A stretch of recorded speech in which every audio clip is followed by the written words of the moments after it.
আমাদের বাংলাদেশে হাসিনা নামক একটা গজব ছিল, জোরে কোন কথা ঠিক কিনা? সেই গজবে পৃথিবীর সমস্ত মানুষ ধ্বংস হয়ে যাবে, কেবলমাত্র নৌকায় যারা উঠবে তাদের কিছুই হবে না। গত 15 বছর আমরা দেখছি নৌকার মধ্যে যারা ছিল তাদের কোনো কিছুই হয় নাই, নৌকার বাহিরে যারা আমরা ছিলাম হাইরে বিপদ ভাই, জোরে কোন ঠিক কিনা? তো দীর্ঘ কয়েক বছর এ আলেম ওলামার সবচাইতে শত্রু ছিল আপনাদের গুরুদাসপুরের সাবেক এমপি, জোরে কোন ঠিক কিনা? আলেম ওলামারে দুই চোখকে দেখতে পারে নাই, বিশেষ করে আমাকে তো দেখতেই পারে নাই। আমাদেরকে দেখলে মনে হয় রাজাকার রাজাকার ভাব। মৃত্যুবরণের কিছুদিন আগেই বলেছিল জামাত বিএনপির 1 ইঞ্চি মাটি নাটোরের জমিনে নাই, জোরে কোন ঠিক কিনা? এ কথা বলার কয়েকদিন পরই দুনিয়া থেকে চলে গেছেন।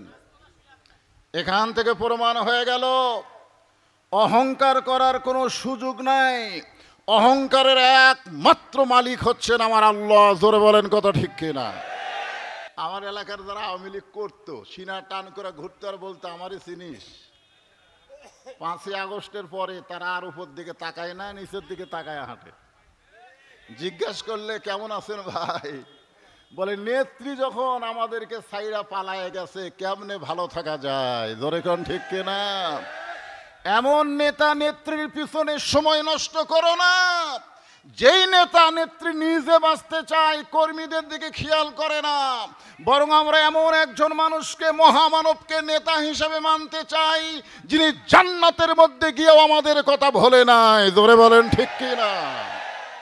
ফেরেশতা জিবরাইল বলেছিলেন, এ রাসূলুল্লাহ, লাইলাতুল মিরাজে রাসূল যখন জান্নাতে ঢুকলেন, আপনি যদি জান্নাত থেকে বের না হন আল্লাহ আপনাকে বের করে দিবে না।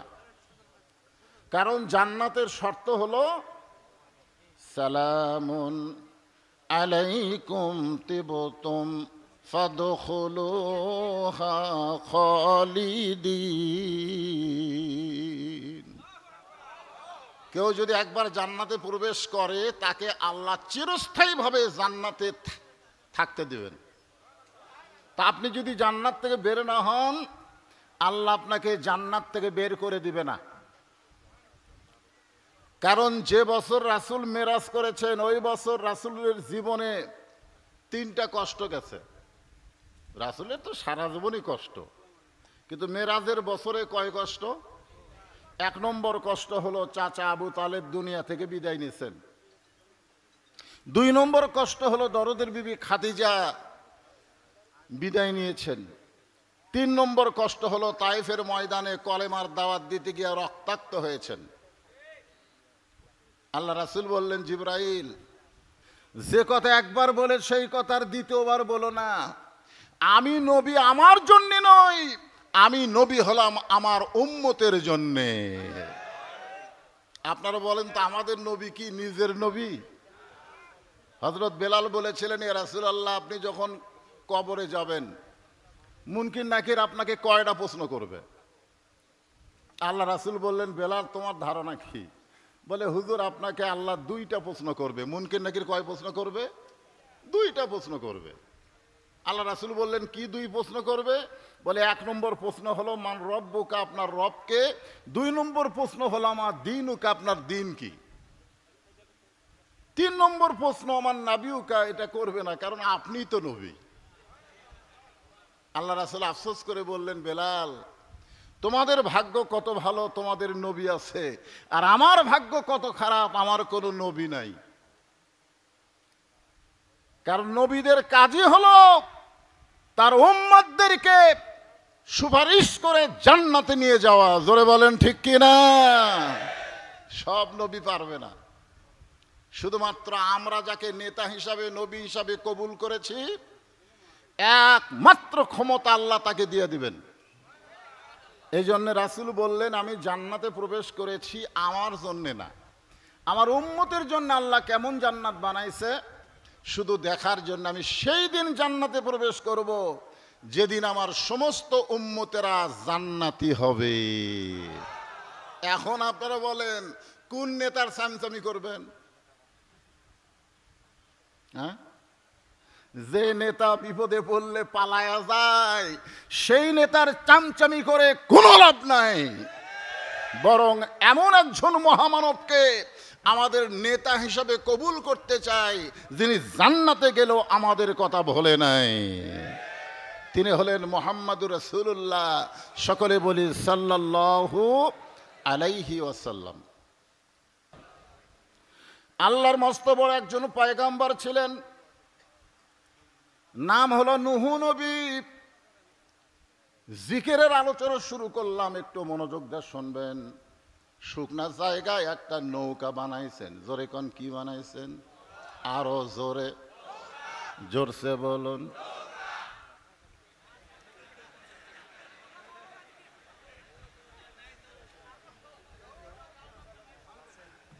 হায়রে, কাউয়া কাদের বলতো পালাবো না, পালাবো না, তোমার ভাঙ্গা নৌকাই। নৌকার মিছিল হচ্ছে। একজন বুড়ি মানুষ এসে বলে, বাবা নূহ, এই শুকনা জায়গায় নৌকা বানানোর কারণ কি?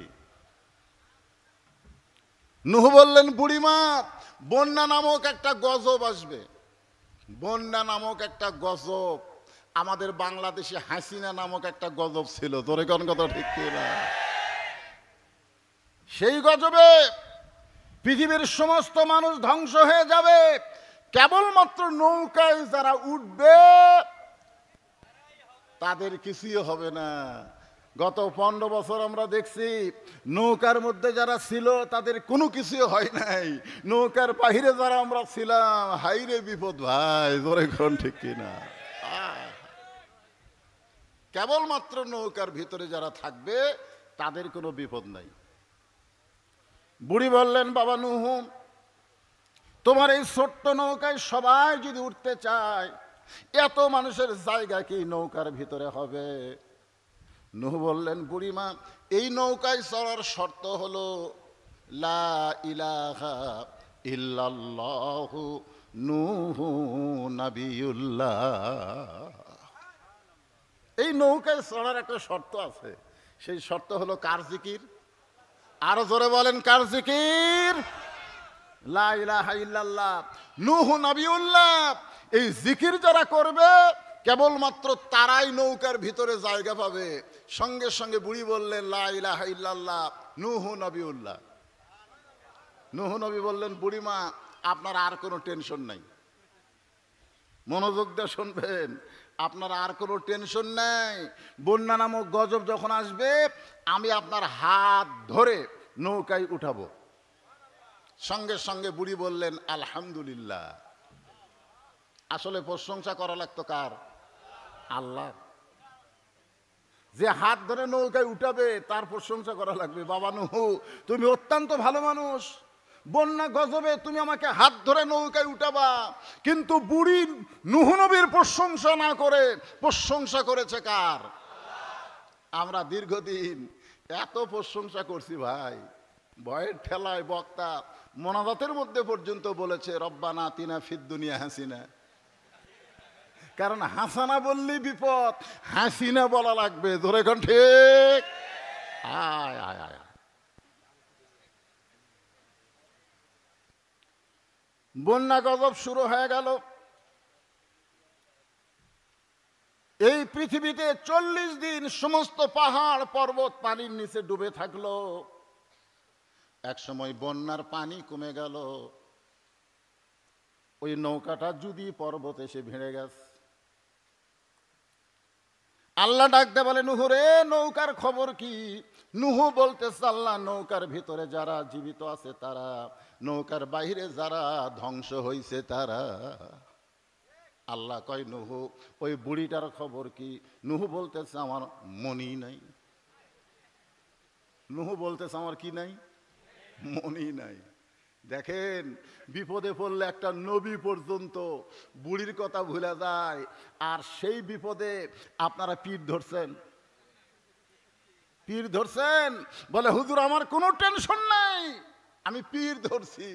আরে পাগলা, বিপদে পড়লে হাসিনা তার বুনকলিয়া পালায়, ধরে আর লাভ নাই, একমাত্র ধরতে হবে জিকিরের মাধ্যমে আল্লাহকে। জোরে বলেন ঠিক।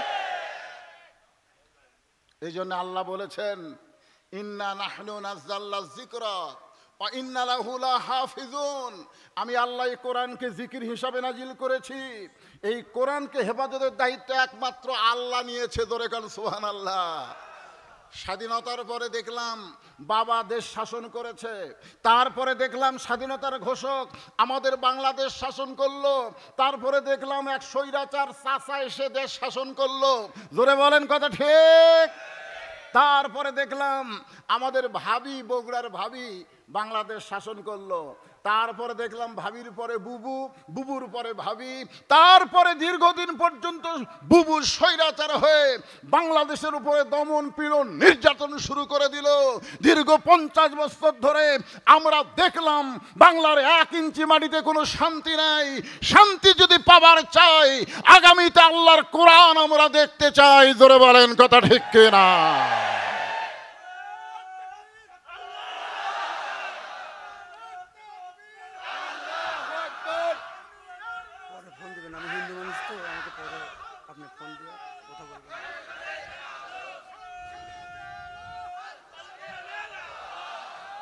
আপনারা এই স্লোগান দেওয়ার সময় এতদিন যা দিচ্ছেন, এখন যখন বলা হবে আল কোরআনের আলো ডাইরেক্ট মারবেন সংসদে জ্বালো। জোরে কোন ঠিক। আমরা কোনো লুচ্চা বাটপার খুনি সংসদে পাঠাতে চাই না, 300 জন ভালো মানুষকে সংসদে পাঠাতে চাই। জোরে বলেন কত ঠিক কিনা। অনেকে বলে হুজুর সংসদ ভালো না, সংসদ ভালো না। লুচ্চা বাটপার সংসদে গেলে কি হবি? মমতাজের মতন গায়িকা গেলে কি হবি? যে আমার বিরুদ্ধে কেস করছে, শালা মমতাজ এবার ফেল মারছে ভাই। হায় হায়, ফেল মারাই ভালো হচ্ছে, কারণ পাস করে তো আপনাকে ডাক্তার সাহেব বেশি দিন থাকতে পারলো না। জোরে কোন কথা ঠিক কিনা। বড়াই গ্রামের মাহফিলে আপনাদের যে এমপিটা সাবেক হয়ে গেল, উনি আমাকে রাজাকার বলছে, জানেন? আমাকে মাহফিলে ঢুকতেই দেয়নি। আরে কারা গেছিল সংসদে? গান বাজনা হয় আর প্রধানমন্ত্রীর জিকির হয়, আল্লাহর কোনো জিকির হয় না। জোরে বলেন কথা ঠিক। আজকে জিকির হবে কার? আল্লাহ। আল্লাহ বলেন নুহু। তাহলে বুড়িটার খবর কি? নুহু বলতে আল্লাহ, বন্যার গজবে পৃথিবীর সবাই যেমন ধ্বংস হয়ে গেছে, ওই বুড়িটাও তেমন ধ্বংস হয়ে গেছে। আল্লাহ বলে নুহু, আজগুবি কোনো কথা বলা যাবে না, কথা বলতে গেলে তদন্ত করে কথা বলা লাগবে। আজগুবি আমাদের বাংলাদেশের শ্রেষ্ঠ সন্তানদেরকে স্বৈরাচার ফাঁসি দিয়েছে। জোরে কোন কথা ঠিক কিনা। আজগুবি, আজগুবি যে বিচারপতি, প্রধান বিচারপতি সিনহা হিন্দু, এই যখন বাংলাদেশ থেকে পালায় গেল, ভারতে গিয়া বলল যাদেরকে ফাঁসি দেওয়া হয়েছে তাদের বিরুদ্ধে একটাও অপরাধ নাই, বিনা অপরাধে তাদেরকে আজগুবি যুদ্ধাপরাধী বানায় ফাঁসি দেওয়া হয়েছে। জোরে কোন কথা ঠিক কিনা। আজগুবি 116 জন আলেমের তালিকা করলো আজগুবি, যার ভিতর আমি আছি 18 নম্বরে। আজগুবি কোনো কথা বলা যাবে না। আল্লাহ বলেন নুহু, সবাই ধ্বংস হয়ে গেছে, বুড়িটাও ধ্বংস হয়ে গেছে, আজগুবি কোনো কথা বলা যাবে না। কথা বলতে গেলে তদন্ত করে কথা বলা লাগবে। জোরে কোন ঠিক। আজকে আল্লাহর কোরআন আপনাদের সামনে আছে না নাই? আপনারা তদন্ত করবেন। সামনে নির্বাচন আসতেছে, এই নির্বাচনে আজগুবি আমার ভোট আমি দিব, যাকে খুশি তাকেই দিব। কি আমার ভোট আমি দিব, যাকে খুশি তাকে দিব। আল্লাহ কোরআনে বলেছেন, ইন্নাল্লাহা ইয়ামুরুকুম আন তুআদ্দুল আমানাতি ইলা আহলিহা ওয়া ইযা হাকামতুম বাইনান নাস আন তাহকুমু বিল আদল। ভোট তোমার জন্য একটা আমানত, যাকে তাকে দিবার পারবে না। চোর ডাকাত বাটপারকে ভোট দিলে ও যত অপরাধ করবে ওর একলা পাপ হবে না, যারা ভোট দিয়ে নিতে বানাইছে তাদেরও সমান পাপ হবে। জোরে কোন কথা ঠিক কিনা। আজগুবি মাথায় টুপি দিছে, ভোটের আগ দিয়ে আমার এলাকার এক চেয়ারম্যান সাহেব ভোটের আগে এক আসরের নামাজই 4 বার পড়ছে। সেটি মানুষ দেখে সেটি নামাজ। আয় হায়। সঙ্গে সঙ্গে নূহ নবী তদন্ত করার জন্যে বুড়িটার বাড়ির দিকে রওনা দিলেন। নূহ নবীর মনের মধ্যে সব ধ্বংস হয়ে গেছে, বুড়িটাও ধ্বংস হয়ে গেছে। তারপরও তদন্ত করতে গিয়ে দেখে বুড়ি তো দূরের কথা, বুড়ির বাড়িটাও পর্যন্ত কিছুই হয় নাই। রাখে আল্লাহ, মারে কে? তোমরা 41 বছর সময় নিছিলা। আজকে আমরা ফিলিস্তিন নিয়ে চিন্তা করতেছি। ফিলিস্তিনের মুসলমানেরা যে হারে জীবন দেওয়া শুরু করেছে, ওইখান থেকে আল্লাহ তাআলা ইমাম মেহেদীকে দুনিয়াতে প্রেরণ করবে। জোরে বলেন কথা ঠিক কিনা? কারণ কোন রক্ত ব্যথা যায় না। প্রথম শহীদ হলো আবু সাইদ। জোরে কোন কথা ঠিক কিনা? গোটা পৃথিবী দেখলো শহীদের চিত্র। আয় মার মার।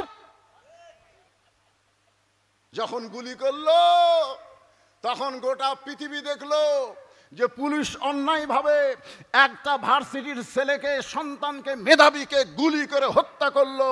তারপরে সবাই চিন্তা করলো মরাই যখন লাগবে, বাতিলের সঙ্গে আপোষ না, জীবন দিব। জোরে বলেন কথা ঠিক কিনা?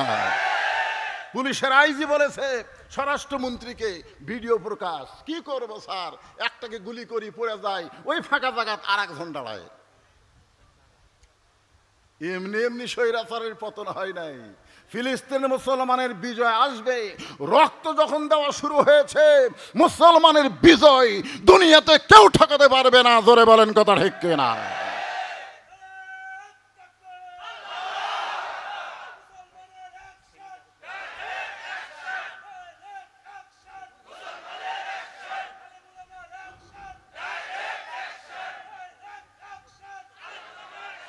লিল্লাহে তাকবীর।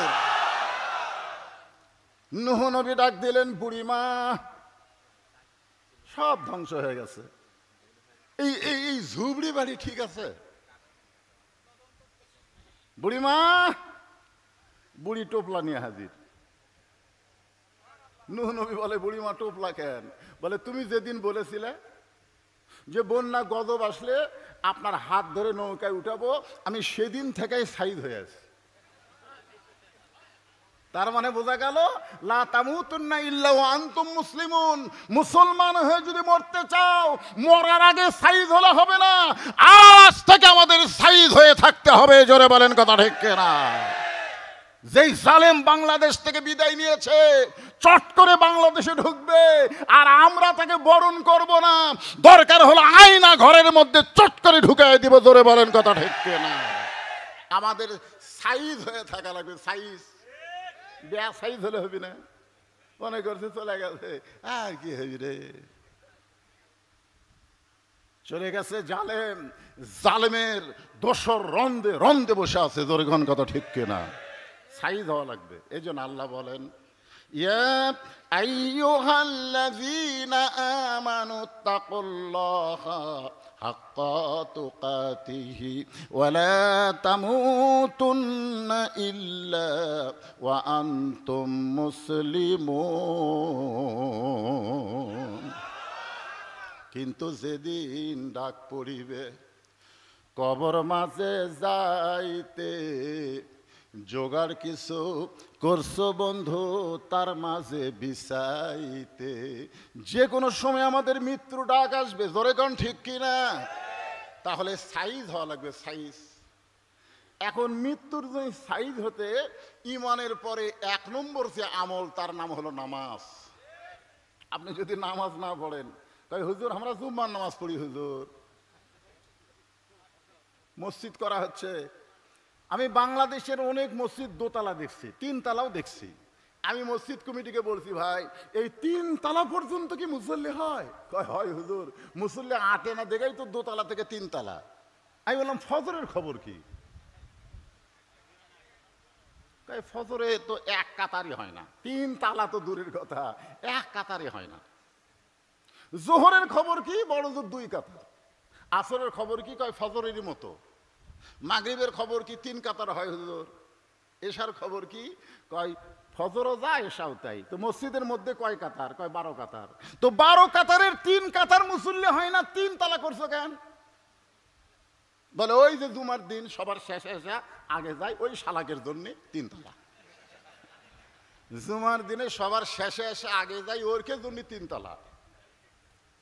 এখন আপনারা বলেন, যারা 5 ওয়াক্ত নামাজ বাদ দিয়া শুধুমাত্র জুমার নামাজ পড়েন, তাদেরকে যদি আল্লাহ বলে ঠিক আছে লা তাকনা তুমি রহমাতিল্লাহ, আমার রহমত থেকে তোমরা নিরাশ হয়ে না, শুধু জুম্মা পড়ার কারণে আমি তোমাদেরকে জান্নাত দিয়ে দিলাম, যাও। জুম্মা পার্টিরা খুশি হয়ে জান্নাতের কাছে দৌড় দেবে, যাই দেখবে জান্নাতের দরজার বিশাল একটা তালা। তো বলবে আল্লাহ আপনি আমাকে জান্নাত দিলেন, জান্নাতের দরজার তালা কেন? আল্লাহ বলতেছে চাবি তোমাকে কাছেই আছে, খুঁজে দেখো। ওরা খুঁজে দেখবে একটা চাবি আছে, চাবিটা তালার মধ্যে ঢুকবে কিন্তু ঘুরবি না। কয় আল্লাহ তেল তালা চাবি তালার মধ্যে ঢোকে কিন্তু ঘোরে না। যে আল্লাহ বলে তালার মধ্যে 5টা দাগ আছে, তোমাকে চাবির মধ্যে 5টা দাগ থাকা লাগবে, দাগে দাগে মিল হবে, কুট্টুস করে খুলে যাবে। তখন জুম্মা পার্টি বলবে আল্লাহ কিসের দাগ? আল্লাহ বলবে 5 ওয়াক্ত নামাজের দাগ। এই জন্যে 5 ওয়াক্ত নামাজ যার আমলে নাই, তার জান্নাত দেখা হবে কিন্তু ঢোকার চান্স হবি না। জোরে কোন কথা ঠিক? এখন আপনারা কারা কারা জান্নাত দেখবেন, ঢুকবেন না? মসজিদের সবচাইতে বড় উন্নয়ন হলো মসজিদে মুসল্লি কালেকশন করা। জোরে কোন কথা ঠিক কিনা? 560টা মসজিদ বানাচ্ছে, মডেল মসজিদ, মসজিদে মুসল্লি নাই। শুধু মসজিদ বানালে হবে না, মুসল্লি ভরপুর করতে গেলে বর্তমান বাংলাদেশের আইন দিয়ে মুসল্লি বাড়বে না। মুসল্লি বাড়াতে গেলে আল্লাহর কোরআনের আইন লাগবে। জোরে বলেন ঠিক? আল্লাহ বলেছেন আল্লাযীনা ইম্মাক্কান্নাহুম ফিল আরদ, মুসলমানের মধ্যে কেউ যখন ক্ষমতার চেয়ার পাবে, তার 1 নম্বর দায়িত্ব হলো পদ্মা সেতু নির্মাণ করা। 1 নম্বর দায়িত্ব হলো বাল্য বিয়া বন্ধ করা। আমার এলাকার এক নেতা মঞ্চে আসলেই বলে বাল্য বিয়া বন্ধ করো, বাল্য বিয়া চলবে না।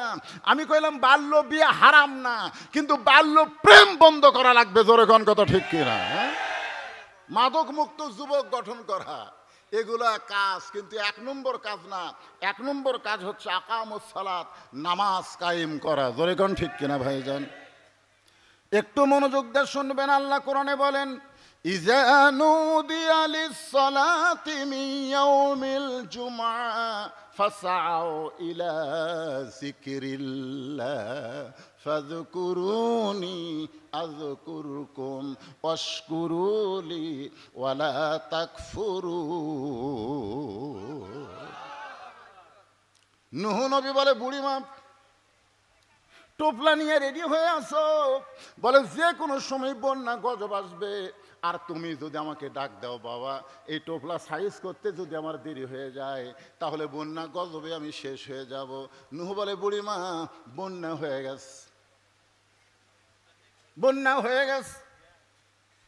তুমি এমন কি আমল করো যে আমল করার কারণে আল্লাহ তোমার ঝুবড়ি বাড়িও কিছু করে নাই, এমনকি তোমার কোনো ক্ষতি হয় নাই, গোটা দুনিয়া ধ্বংস হয়ে গেছে। বুড়িমা তুমি এমন কি আমল করো? বুড়ি কান্দার বলে নুহুরে, তুমি যেদিন বলেছিলে বন্যা গজবে আমার হাত ধরে নৌকায় তুলবা, তুমি বলো তো সেই দিন আমি জিকির করেছি কার? কারণ আমার বিশ্বাস দুনিয়ার সবাই সবাইকে ভুলতে পারে, কিন্তু আমার আল্লাহ কোনোদিন কাউকে ভুলবে না। যে আল্লাহ কোনোদিন বান্দা বান্দিরে ভুলবে না, আমরা সে আল্লাহর জিকির করতে চাই। জোরে বলেন ঠিক কি না?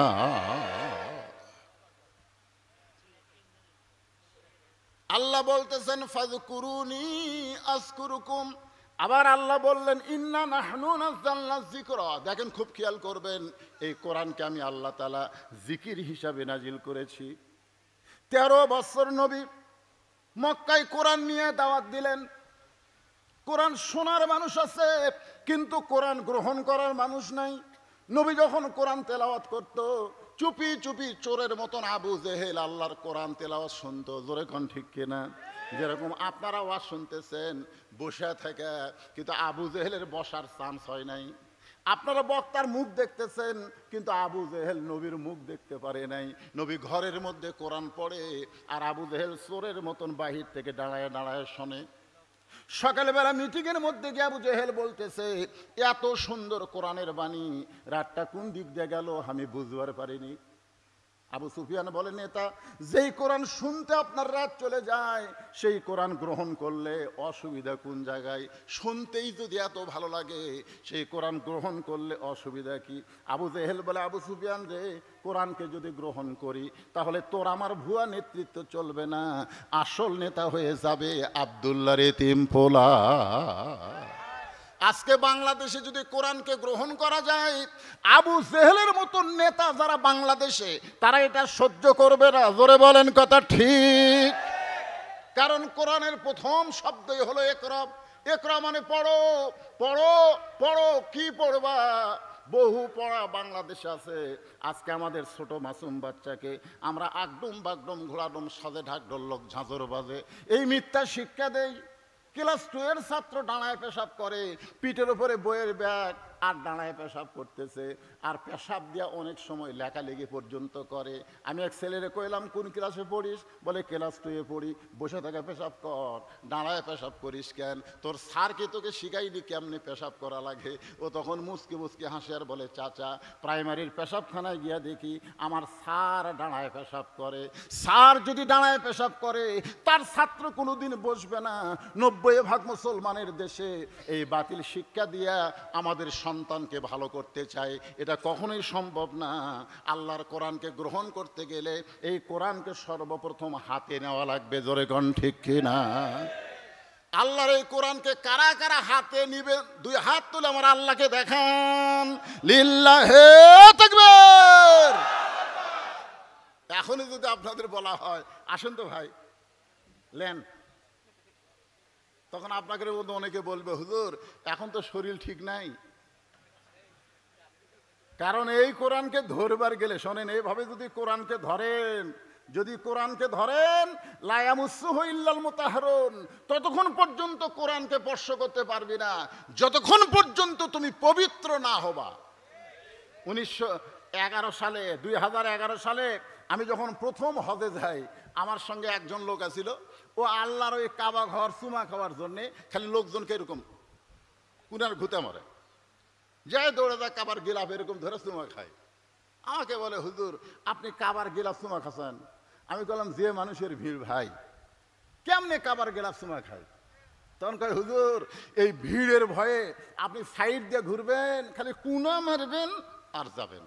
আমি লোকটাকে বললাম, ভাই 1 কোটি বার যদি তুমি কাবার গিলাফ চুমা খাও, তোমার একটা সওয়াব হবে না। একবার যদি কোরআনের গিলাফ চুমা খাও, এর চাইতে বেশি সওয়াব আল্লাহ তোমাকে দান করবে। আপনার বলেন তো, কাবার ওপর যেই গিলাফ, সেই গিলাফের দাম বেশি, না এই কোরআন শরীফ যে গিলাফ দিয়ে বাঁধা থাকে সেই গিলাফের দাম বেশি? কি জন্যে? কারণ কাবা হেফাজতের দায়িত্ব আল্লাহ নেয়নি, কোরআন হেফাজতের দায়িত্ব আল্লাহ নিয়েছে। আমার জিকিরের আলোচনা শুনতে গিয়া যাদের শরীর ঘেমে গেল, ওই ঘামওয়ালা দেহের জন্য আমি জাহান্নামের আগুন হারাম করে দিলাম। কি কোন আল্লাহ সুযোগ দিবার পারে কি পারে না? আল্লাহ কোরআনে বলেছেন, ও আবতাগু ইলাইহি ওয়াসিলা, তোমাদের নামাজ দেয়া, রোজা দিয়ে তোমরা জান্নাত পাবে এইরকম কোনো গ্যারান্টি নাই। আমি আল্লাহ দয়া করলে তোমরা জান্নাত পাবে। জোরে কোন ঠিক কিনা ভাই? আজকে ওয়াজ শুনতে গিয়ে শরীর ঘামতেছে, আপনি মনে করতেছেন এই ঘাম আল্লাহ ব্যথা করবে? এই ঘামটাই জান্নাত পাওয়ার একটা ওসিলা হয়ে যাবে। দেখেন, সামান্য সময় আলো ছিল না, কেমন লাগে? জোরে বলেন, আলো যখন গেল তখন কেমন লাগে? অন্ধকার ভালো না খারাপ? হ্যাঁ, ভালো। এই জন্যে শুধু কোরআনের ওয়াজ শুনলে হবে না, কোরআনের আলো জ্বালাতে হবে। জোরে বলেন কথা ঠিক কিনা? আর কোরআনের আলো মানে কি? কোরআনকে বাস্তবে গ্রহণ করা লাগবে। আমি সেইটাই বুঝাইতেছি।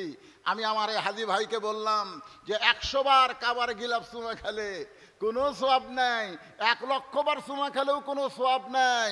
কোরআনের উপরে যে গিলাফ দেওয়া হয়, সেই গিলাফ যদি 1 বার চুমা খাও, লক্ষ কোটি গুণ বেশি সওয়াব আল্লাহ দান করবে। লোকটা আশ্চর্য হয়ে বলে, হুজুর কাবার গিলাফের চাইতে কোরআনের কাপড়ের দাম বেশি। আমি বললাম, পাগলা, কাবা আল্লাহর ঘর, কিন্তু আল্লাহ হেফাজতের দায়িত্ব নেয় নাই, আর কোরআন আল্লাহর, স্বয়ং আল্লাহ হেফাজতের দায়িত্ব নিয়েছে। জোরে কোন কথা ঠিক কিনা? আপনারা বলেন তো, কাবা ঘরের মধ্যে মূর্তি ঢোকেনি? জোরে কোন ঢোকে নাই? মক্কা বিজয়ের দিন আল্লাহ রাসূল কাবা ঘরের মূর্তি বার করলেন আর বললেন, মূর্তিগুলো ভেঙ্গো। নবীর চাচা সাদ ইবনে আবি ওয়াক্কাস একটা হবল সুন্দর একটা সাদা মূর্তি হাতে নিয়ে দেখতেছে। রাসূল রাগ করে বললেন, চাচা, মূর্তি ভাঙ্গার সময় দেওয়া যাবে, কিন্তু মূর্তি দেখার কোনো সুযোগ নাই। জোরে কোন কথা ঠিক কিনা? আজকে বাংলাদেশের রন্দে রন্দে মূর্তি বানাইছিল, 400 কোটি টাকা খরচ করে মূর্তি বানাইছিল। যে বাংলাদেশে একটা মা তার সন্তানকে 12,000 টাকা ক্ষুধার জ্বালায় বিক্রি করে, সেই বাংলাদেশের মোড়ে মোড়ে মূর্তি বানাইছে। জানে নাই মূর্তি বানাইলে তার বাবা সম্মানিত হবে, তা না। যেদিন পলায়ে গেছে সেই দিনেই সমস্ত মূর্তির গলায় দড়ি লাগায় টাইনা টাইনা ভাঙ্গে শেষ করছে। তোরে কোন কথা ঠিক না? মুসলমান, মূর্তি বানান আমাদের ইসলাম না, মূর্তি ভাঙ্গা হলো আমাদের ইসলাম। ওমর ফারুক বললেন, ইয়া রাসূলুল্লাহ, আল্লাহর ঘরের মধ্যে মূর্তি ঢুকলো, আল্লাহ কিছুই করলো না। কি মনে করেন কাবা ঘর কার? ফালিয়াবুদু রাব্বা হাযাল বাইত। তার মানে বোঝা গেল ঘরের মালিক কে? কথা কন না কেন? আপনারা যে মসজিদ বানাচ্ছেন, এই মসজিদ আপনার? যে জায়গা দিয়েছে তার? কার? আর বাদ বাকি এদিকে দেখতেছেন না হুজুর, এটা আমার।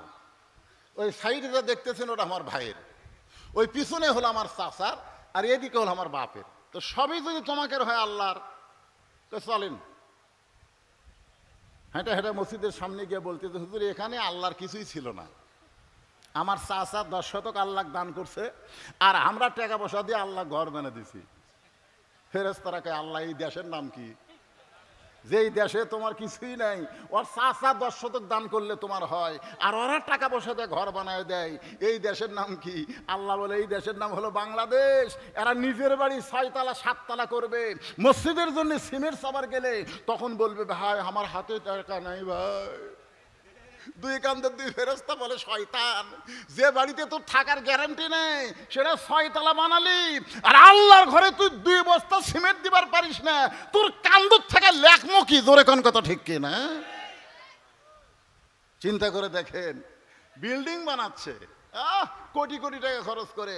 আপনারা বলেন তো, বাংলাদেশের কোনো বাড়ি বানাতে আপনি মাইকিং করছেন, ভাই আমি বাড়ি বানাতে গিয়ে আমার 100 বস্তা সিমেন্ট লাগবে, তোমাদের কাছে আমি দান চাই?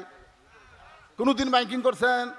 তাহলে নিজের বাড়ি আপনি করতে পারেন, আর আল্লাহর ঘর করতে গিয়ে কত কষ্ট আমাদের করতে হয়। একটু মনোযোগ দিয়ে শুনবেন।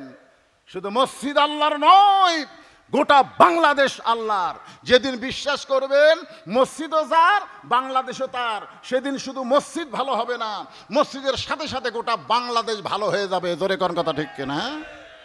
আজকে মসজিদের মধ্যে আওয়ামী লীগ, বিএনপি, জাতীয় পার্টি, জামাত কাতার সোজা করতেছে। আমি আমার এলাকার এক মসজিদের মধ্যে আসরে নামাজ পড়বার যাই, দেখি 3 জন মুসল্লি, একটা হুজুর নাই। ওরা খালি ঘড়ি দেখতেছে আর হুজুর খুঁজতেছে। আমি ঢুকলেই আমাকে ইমাম বানায় দিবে। আমি চিন্তা করলাম, দেখে নামাজের সময় চলে যাক, তোরা কি করে?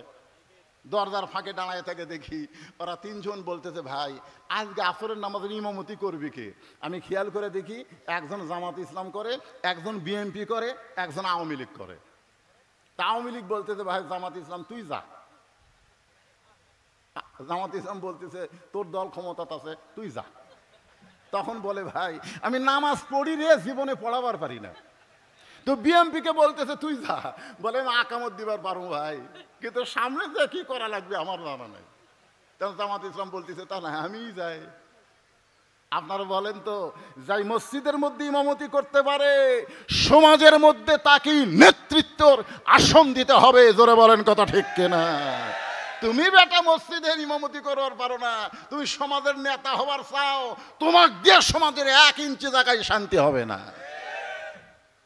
এই জন্যে শুধু মসজিদ ভালো করলে হবে না, মসজিদের শিক্ষা সমাজের মধ্যে নেওয়া লাগবে। এসপি সাহেব সামনে কাতারে দাঁড়ায় দেখে একজন মুসল্লি লাগবে, একজন মুসল্লি, তাছাড়া কাতার পুরা হচ্ছে না। পিছন দিকে তাকায় দেখে দরজার বাইরে চকিদার খাড়া হয়ে আছে। এসপি ডাকতেছে, আয় আয়। চকিদার বলে, না স্যার, না স্যার, আপনি এসপি, আমি চকিদার। এসপি বলতেছে, ওটা বেড়ার কথা রে, ভিতরের কথা, আয়। চকিদার আসবার চায় না, এসপি নিজে জাগা ছাড়িয়ে যায়, চকিদারের হাত ধরে বলতেছে, আমার কথা শুনিস না কে, আয়। মসজিদের মধ্যে নিয়ে গিয়ে বলতেছে, আমার পায়ের গোড়ালির সঙ্গে গোড়ালি মিল করে খাড়া হ। চকিদার বলতেছে, স্যার আমার গোড়া ফাটা, আপনারটা তেল ফেলা, যদি রুকু সেজদাতে একবার ঘোষণ খায়। এসপি বলতে, চকিদার রে, কাতারবদ্ধ হতে গেলে আমি এসপি, তুই চকিদার নাম, আমরা দুই ভাই। মসজিদের মধ্যে যেমন ভাই, সমাজের মধ্যে তেমন ভাই হলে এই সমাজে কোনোদিন অন্যায় হতে পারে না। জোরে কোন কথা ঠিক না? মসজিদের মধ্যে ধনী গরিব একসাথে দাঁড়াবে। তুমি দুপুরের ভাত খাইয়া খিলাল করতে করতে ঢেকুস মারতে মারতে তুমি খাড়া হলে, তোমার ডান পাশে একজন 2 দিন হলে না খেয়ে আছে, তোমার ভুঁড়ি উঠছে, তার ভুঁড়ি ডাবা। খালি কাতার সোজা করলে হবে না, ভুঁড়িও সোজা করা লাগবে। জোরে কোন কথা ঠিক না? নামাজের মাধ্যমে সব শিক্ষা আছে। এই জন্যে কোরআন থেকে যখন কেউ নেতা হবে, 1 নম্বর দায়িত্ব হলো নামাজ কায়েম করা লাগবে। জোরে কোন কথা ঠিক না? আর সে নামাজ কায়েমের জন্য মসজিদ। আল্লাহর বান্দারা, আমার বিষয়টা হলো ফাযকুরুনি আযকুরকুম ওয়াশকুরুলি ওয়ালা তাকফুরুন। এখন আলোচনা চলতেছে, ইন্না নাহনু নাযালনা যিকরা ওয়া ইন্না লাহু লাহাফিজুন। এই কোরআন হলো আল্লাহর জিকির। জোরে বলেন, কার জিকির? আরো জোরে বলেন, কার জিকির? কোরআন হেফাজতের দায়িত্ব কার? আজকে হাদিসের মধ্যে ভুল পাওয়া যায়, এই জন্য আহলে হাদিসেরা বলে এই হাদিসগুলা ঠিক না, এইগুলা হাদিস হলো মৌজু হাদিস। কিন্তু আজ পর্যন্ত বাংলাদেশে এই কোরআনের মধ্যে কোনো ভুল পাওয়া, কারণ কোরআনের প্রথমেই আল্লাহ বলেছেন, জালিকাল কিতাবু লা রাইবা ফি হুদাল লিল মুত্তাকিন।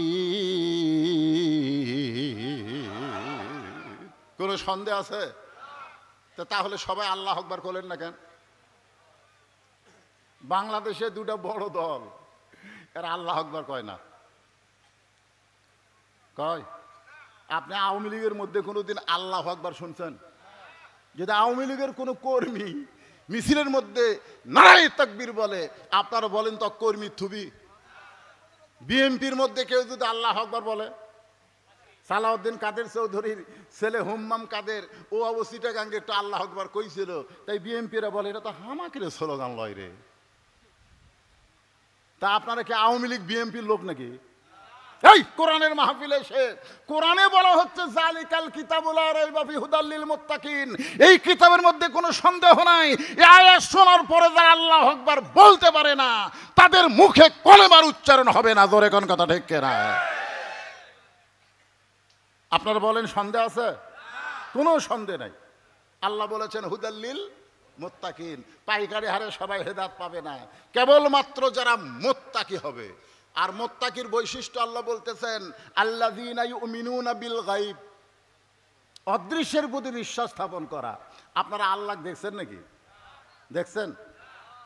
আপনার ভিতরে যে জীবন আছে, এই জীবন কোনোদিন আপনারা দেখছেন? দেখেননি? তাহলে আল্লাহ যে একজন আছে, এটা কি অনুভব করা যায়? কি মনে করতেছেন?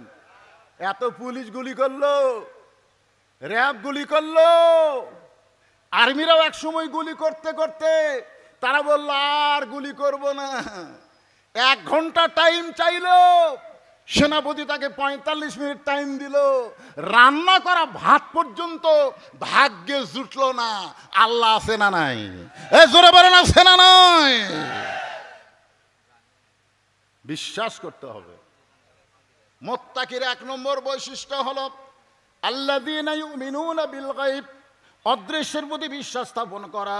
2 নম্বর বৈশিষ্ট্য হলো ওয়াকিমুনাস সালাত, নামাজ কায়েম করা। মদিনায় নবী প্রথম মসজিদ তৈরি করলেন, নাম হলো মসজিদে কুবা। মক্কা থেকে মদিনায় হিজরত করার পরে একটা জায়গার দিকে নবী তাকায় আছেন। আবু বকর বলে, রাসূলুল্লাহ এমন ভাবে আপনি তাকায় আছেন, কারণ কি? বলে এই জায়গাটা আমার পছন্দ, এই জায়গাটা আমার পছন্দ। এই জায়গার মালিককে মদিনা একজন আনসার বলল, দুই এতিম সন্তান এই জায়গার মালিক। রাসূল তাকে ডাক দিলেন, দুই এতিমকে বললেন, জায়গাটা আমার পছন্দ, এর বিনিময়ে তোমরা কি চাও? এতিম বাচ্চা বলতে যে হুজুর আপনি কি তৈরি করবেন? রাসূল বললেন মসজিদ বানাবো। এতিম বললেন আমাদের বিনিময়ে আমরা জান্নাত চাই। রাসূল বললেন যে আল্লাহর ঘর বানাবে, ঘর বানাতে সাহায্য করবে, আল্লাহ তার জন্য জান্নাতে একটা ঘর বানায় দিবে। আমি যে আয়াতে কারিমা তেলাওয়াত করেছিলাম তার শেষ উপসংহার আপনাদের সামনে বলি, কারণ অনেক লোক যখন চলে গেছে, আপনারা যারা জান নাই তাদের জন্য বলতেছি। ফাযকুরুনি আযকুরুকুম ওয়াশকুরুলি ওয়ালা তাকফুরুন। যে আল্লাহকে স্মরণ করে আল্লাহও তাকে স্মরণ করে। একেবারে চারিদিক থেকে ফেরাউনের গোষ্ঠীরা মুসা নবীকে আক্রমণ করছে। মুসা নবী দেখতেছে আর দৌড়ানোর মতন কোনো জায়গা নাই। সামনে দেখা যায় একটা সাগর।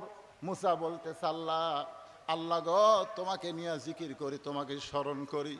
ফেরাউনের গোষ্ঠীরা তিন দিক থেকে আমাকে আক্রমণ করেছে, আমি এখন কোন দিকে যাব? সামনে হলো সাগর। কিছুদিন আগে একজন আমাকে বলেছে হুজুর ভারতের বিরুদ্ধে ওয়াজ করেন, ভারতে ইলিশ দিবেন না। তিন দিকে ভারত, একদিকে বঙ্গোপসাগর। যদি ভারত আপনাকে আক্রমণ করে তাহলে সাগর ছাড়া তো আপনাকে রাস্তা নাই। এখন বলেন তিন দিকে ফেরাউন আর একদিকে সাগর। ফেরাউন মানে ফেরাউনের সৈন্য কয় দিকে? জোরে বলেন কয় দিকে? আর একদিকে সাগর। এখন ফেরাউন অহংকার করে বলে মুসা এখন পলাবি কোন দিক দিয়ে? তোর তো যাওয়ার রাস্তা নাই। সঙ্গে সঙ্গে আল্লাহর জিকির করলেন, আল্লাহ তাআলা জানাই দিলেন নাসরুম মিনাল্লাহি ওয়া ফাতুহুন কারীব ওয়া বাশশিরিল মুমিনিন। মুসা রে, ফেরাউন সাগর দেখে তোমাকে বলতেছে কোন দিক দিয়ে পালাবা, তুমি একবার সাগরের দিকে তাকাও। আল্লাহর জিকির করতে করতে মুসা নবী তাকায় দেখে সাগর সাগর নাই, সাগর 12 লাইন রাস্তা হয়ে গেছে। জোরে কোন সুবহানাল্লাহ। আমরাও বলি ও ফেরাউনের জাত ভারতেরা, তোমরা যদি কোনোদিন বাংলাদেশের মুসলমানকে আক্রমণ করো তিন দিক থেকে, সাগর আমাদের জন্য আল্লাহ রাস্তা বানাই দিবে। তোমরা যখন আমাদেরকে গ্রেফতার ধরার জন্য সাগরের মধ্যে নামবা, ফেরাউনের মতন আল্লাহ তোমাদেরকে চুবড়াইয়া মারবে। জোরে বলেন কথা ঠিক কিনা? নমরুদ খালি হাসে আর কয় ইব্রাহিম তোর আল্লাহ কুটি রে, আগুনের চুলার মধ্যে পড়বি আর মরবি, পড়বি আর মরবি। আল্লাহ বলে ইব্রাহিম নমরুদ যে আগুন তোমাকে দেখায় সে আগুনের দিকে তুমি একবার তাকায়া জিকির করো, তুমি তাকায়া জিকির করো হাসবুনাল্লাহ নিমাল ওয়াকিল অনিমাল মাওলা অনিমান নাসির। ইব্রাহিম বলে আল্লাহ আমি আগুনের দিকে একবারও তাকাইনি, আমি তোমার জিকির করতেছি। আল্লাহ বলে আগুনে পড়ে তোর কিছুই হবে না। আগুনকে আল্লাহ শান্তির বাগান বানায় দিয়েছে। জোরে বলেন কথা ঠিক কিনা? মতিউর রহমান নিজামীকে যখন উকিল বলল যে রাষ্ট্রপতির কাছে সাহায্য চান, রাষ্ট্রপতি যদি আপনাকে জামাত ইসলামের আমির মনে করে মাফ করে তাহলে আপনার ফাঁসির দণ্ড মওকুফ হয়ে যাবে। মতিউর রহমান নিজামী আল্লাহর জিকির করলেন। জোরে কোন কার জিকির? আল্লাহর জিকির করলেন। উকিল বলে কি বলেন? নিজামী সাহেব বলতেছে তোমার কথা শুনে আমার হাসি লাগতেছে। তুমি যে বলতেছো রাষ্ট্রপতির কাছে দরখাস্ত লেখো, এ কথা শুনে আমার হাসি লাগতেছে। কারণ আমি আমার জীবনে 3টা রাষ্ট্রপতিকে ক্ষমতা থাকা অবস্থায় মরা দেখছি। একটা হলো বঙ্গবন্ধু শেখ মুজিবুর রহমান, একটা জিয়াউর রহমান, একটা জিল্লুর রহমান। যারা নিজেরা ক্ষমতা থাকতেই মরে, তাদের কাছে কোনো মুসলমান জীবন ভিক্ষা চাবে না। জোরে বলেন কথা ঠিক কিনা? উকিল বলতেছে এই গোয়ারকির করার কারণে আপনার ফাঁসি হবে। আল্লাহর জিকির করতেছে ওয়ালা তাকুলু লিমান ইউকতালু ফি সাবিলিল্লাহি আমওয়াতুন বাল আহইয়াউ ওয়ালাকিন লা তাশউরুন। তোমরা বলতেছো ফাঁসি হবে, আর আমি দেখতেছি আমার মৃত্যুই হবে না। আমার মৃত্যু হবে না। কারণ আল্লাহ রাস্তায় যাদেরকে ফাঁসি দেওয়া হয়, যাদেরকে হত্যা করা হয়, তাদেরকে তোমরা মৃত্যু বলো না, আল্লাহ বলতেছে তারা জীবিত। কোরআনের এই জিকিরকে কি আপনারা বিশ্বাস করেন না? জোরে করেন কি করেন না? তাহলে 1400 জন ছাত্র জনতা এই স্বৈরাচারীর বিরুদ্ধে জীবন দিল, আমরা বলবো না তারা মরে গেছে, বরং আল্লাহ তাদেরকে শহীদ হিসাবে কবুল করেছে। জোরে বলেন কথা ঠিক কিনা?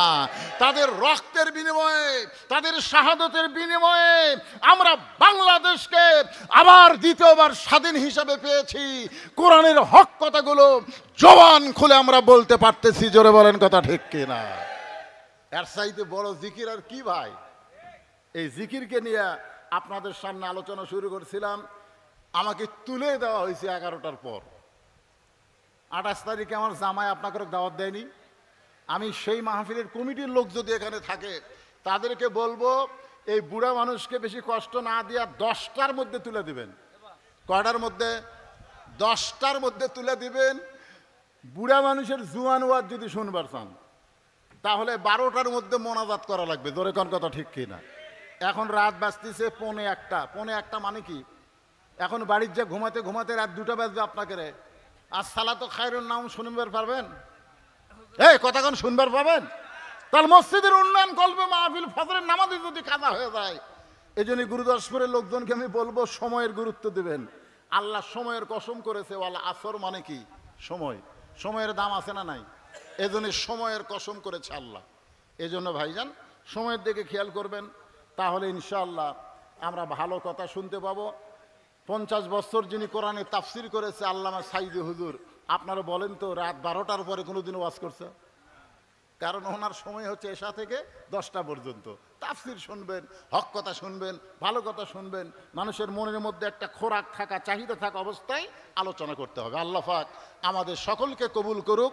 সকলে বলে আল্লাহুম্মা আমিন। সকলে দোয়ার জন্য ইস্তেগফার পড়েন। আস্তাগফিরুল্লাহ আস্তাগফিরুল্লাহ রাব্বি মিন কুল্লি জামবি ওয়া তুবু ইলাই লা হাওলা ওয়ালা কুওয়াতা ইল্লা বিল্লাহিল আলিয়্যিল আযীম। আল্লাহুম্মা আমিন। আল্লাহুম্মা আনতাস সালাম ওয়া মিনকাস সালাম তাবারাকতা ইয়া যাল জালালি ওয়াল ইকরাম। আয় আল্লাহ তাআলা, কঠিন গরমের ভিতরে আল্লাহ জোহরের পর বৃষ্টি শুরু হলো। আল্লাহ বৃষ্টির পর আবার সুন্দরভাবে মাহফিল। রাত 1:45টার সময় রহমতের দরজায় ফকির হয়ে হাত তুলেছি। আল্লাহ মেহেরবানি করে আজকের এই মাহফিল আমাদের সকলের হেদায়েতের জন্যে, নাজাতের জন্যে, জান্নাতের জন্যে কবুল করো। কষ্ট করে মেহনত করে যারা এত সুন্দর মাহফিল আয়োজন করেছে আল্লাহ, এই মাহফিলের উসিলাই সকলকে জান্নাতি কবুল করে নাও। আল্লাহ তোমার ঘর মসজিদকে মহব্বত করে নগদে বাকিতে আজকে যারা দান করেছে আল্লাহ সকলের দানগুলোকে জান্নাতের বিনিময় হিসাবে কবুল করে নাও। আমরা যারা হাত তুলেছি আমাদের মধ্যে যাদের মা বাবা কবরে চলে গেছে, রব্বির হামহুমা কামা রব্বায়ানি সগীরা, বাপমার কবরকে জান্নাতের টুকরা বানায় দাও। মসজিদে জায়গা দিছে, মসজিদে রড দিয়েছে, সিমেন্ট দিয়েছে আল্লাহ, টিনের মসজিদ, সামনে বিল্ডিং হবে। এত দান যারা করলো আল্লাহ, আজকের মাহফিলের সম্মানিত সভাপতিকে আল্লাহ তুমি কবুল করো, মসজিদ কমিটির সভাপতিকে কবুল করো, সেক্রেটারিকে কবুল করো, কেশিয়ারকে কবুল করো, মসজিদের সদস্য, দাতা সদস্য আল্লাহ সকলকেই জান্নাতি হিসাবে কবুল করো। আমার মা বোনেরা বারবার দান করেছে আল্লাহ, আমার মা বোনদেরকে আবেদা সালিহা পর্দানিজি কবুল করে, মা ফাতেমার চরিত্র দান করে দাও। ও মাবুদ, অসুস্থ কেউ থাকলে সুস্থতার নিয়ামত দান করো আল্লাহ। খালি হাতে কাউকে ফেরত দিও না। দুনিয়াতে এক দরজায় ভিক্ষা না ফেলে আর